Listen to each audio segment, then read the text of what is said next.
Good morning. I want to start this morning by just saying thank you to all the people that shared words of encouragement with me yesterday. I responded to some of them, but not all of them. I appreciate that I think about 4 people offered me a place to stay if anything were to happen with my current living situation, which I really don't think is going to happen, but I really don't know either.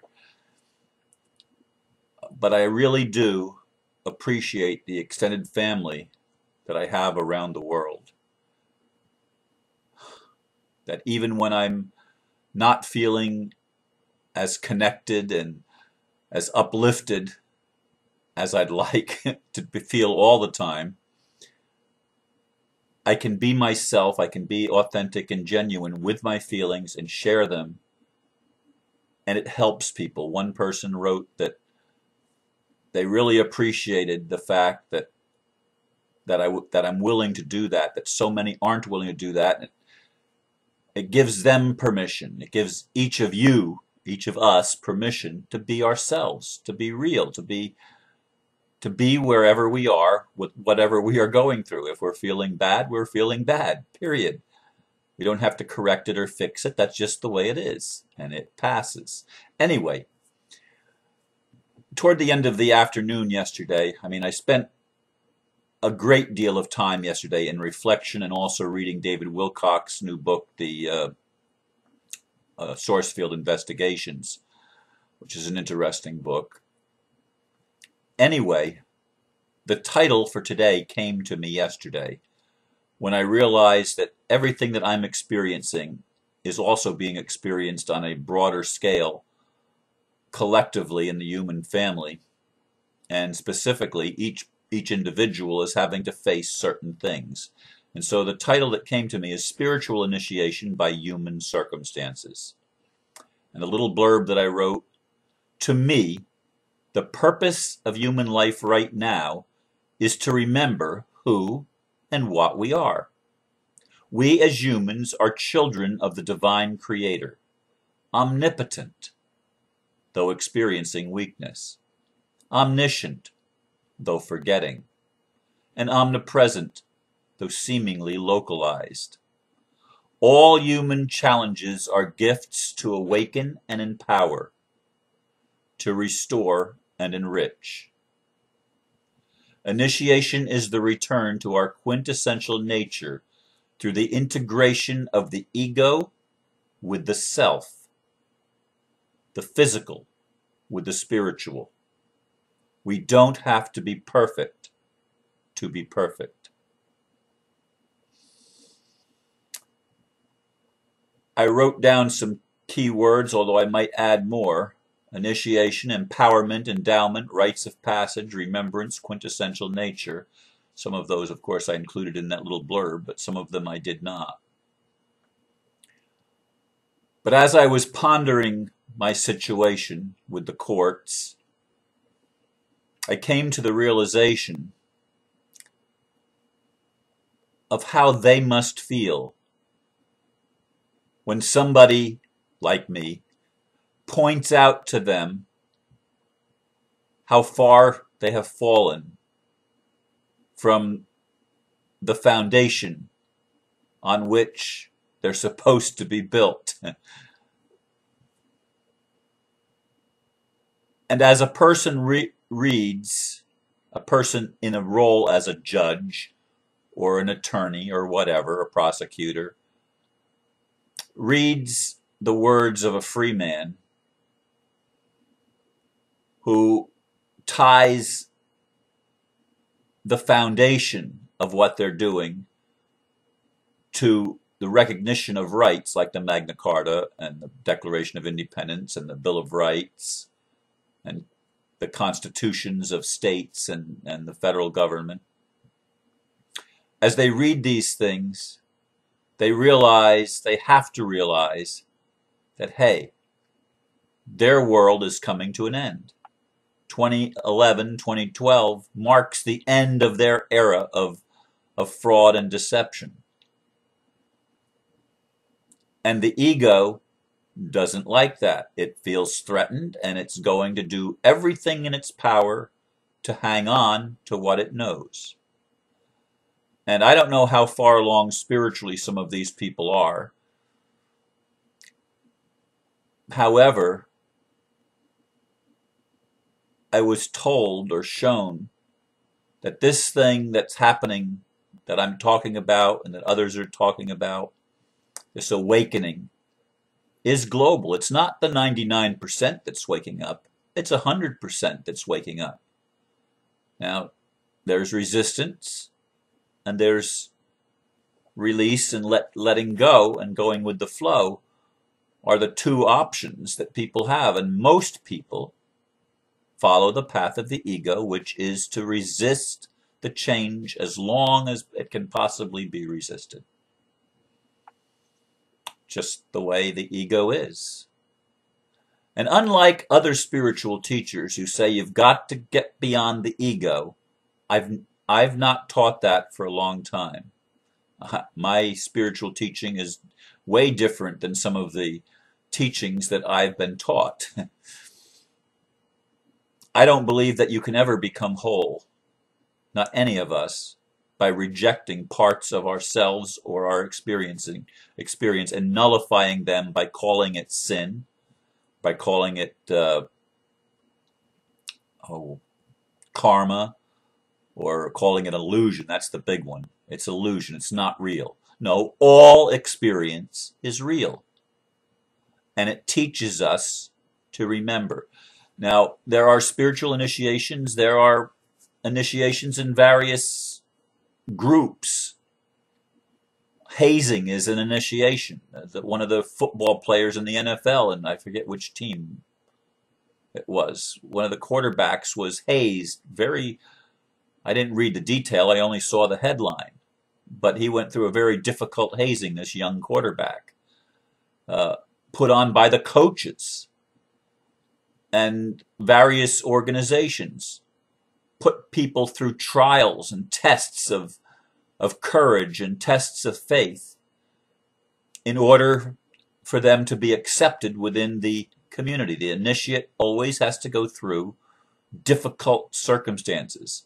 Now, in the case of what's happening on Earth, the life itself, the conflict between the old paradigm and the new paradigm, are producing the initiatory rites of passage for the human race.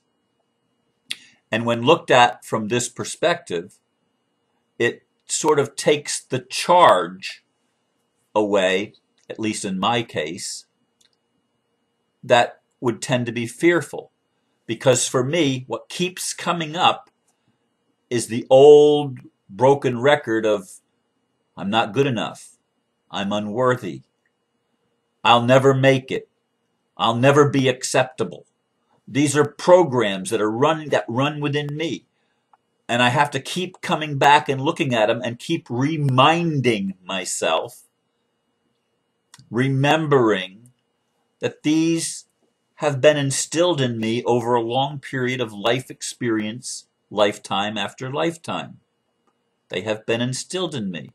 And so Spirit keeps allowing these things to come back to remember that I am not that. The empowerment comes through knowledge. The enrichment comes through knowledge. And what is knowledge? It's not just learning things with the head. It's experiencing things. And Adam knew his wife Eve. What does that mean? He means he had sex with her. And she conceived and bore a child. That's what knowledge is. Knowledge is not an intellectual pursuit. It is an experiential unfolding. It is the opening up and the revelation of that which is hidden deep within the self. It is the revelation of the self to the ego. And then the ego has a choice. What are you going to do with this other ruler? When you've been the ruler all along, you've held the authority, or at least tried to hold the authority all along in your life.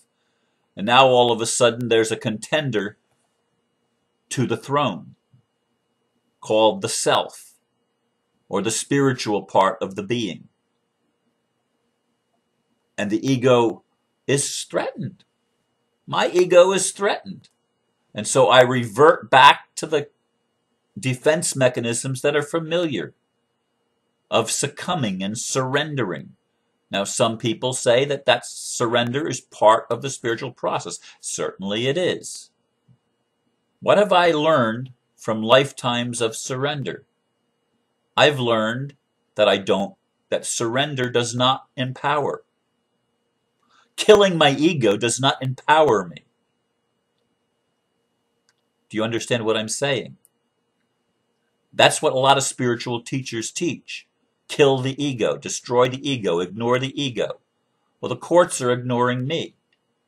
Does that strengthen the courts?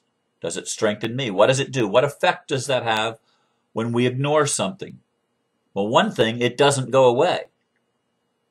And in my spirit is saying, don't quit. Continue to fight. And I hear people saying, well, spiritual warriors don't fight. They stand in truth. Yes, that's true. They stand in truth. And what is the truth about us as human beings?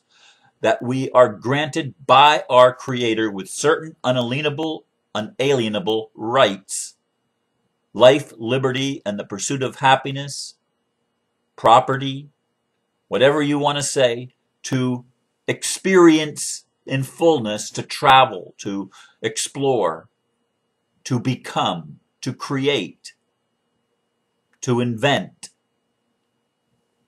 to remember.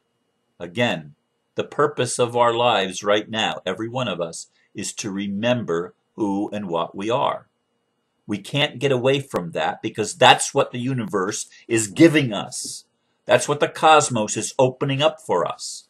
The chance to remember that we are interconnected, that we are one, that we are all the same, regardless of whether we are playing the dark role or the light role.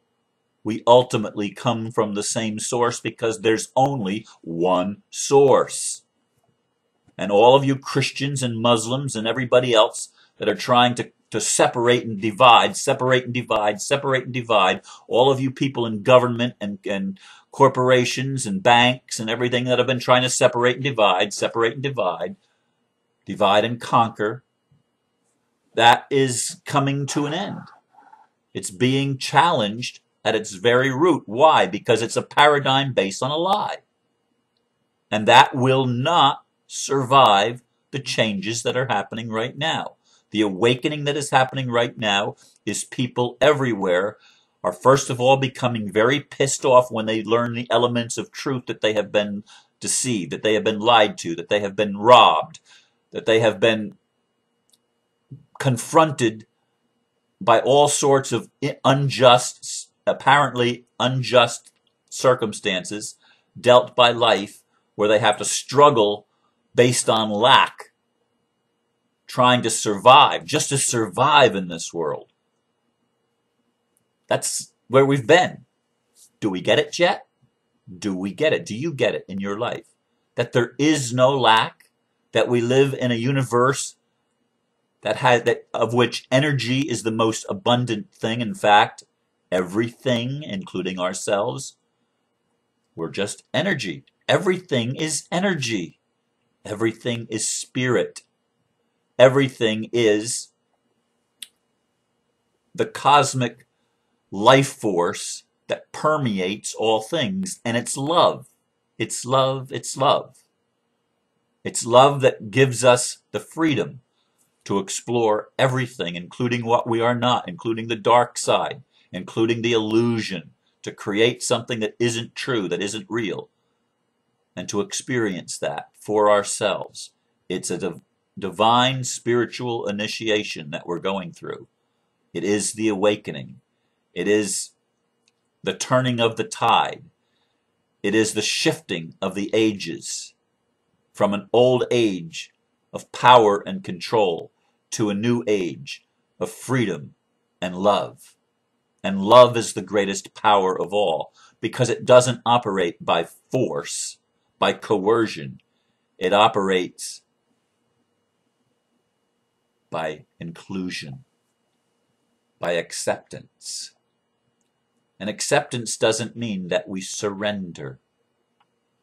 It means that we accept the invitation, as I'm doing, to stand in truth against any and all odds, to stand in truth, to declare the truth. I've done my homework. I've learned some things. Now, am I willing to take what I've learned and stand in the truth of what I am against all enemies that are only peeling back for me more of myself that's been hidden, more of the programming that's been instilled, so that I can see and make choices that enrich and empower. I have a tremendous vision for what lies ahead for all of us, and I will be sharing more of that in days to come. By the grace of God, I will be sharing it with you. And that's the key word, grace of God. Because as we go through this initiation, I want you to know that God's grace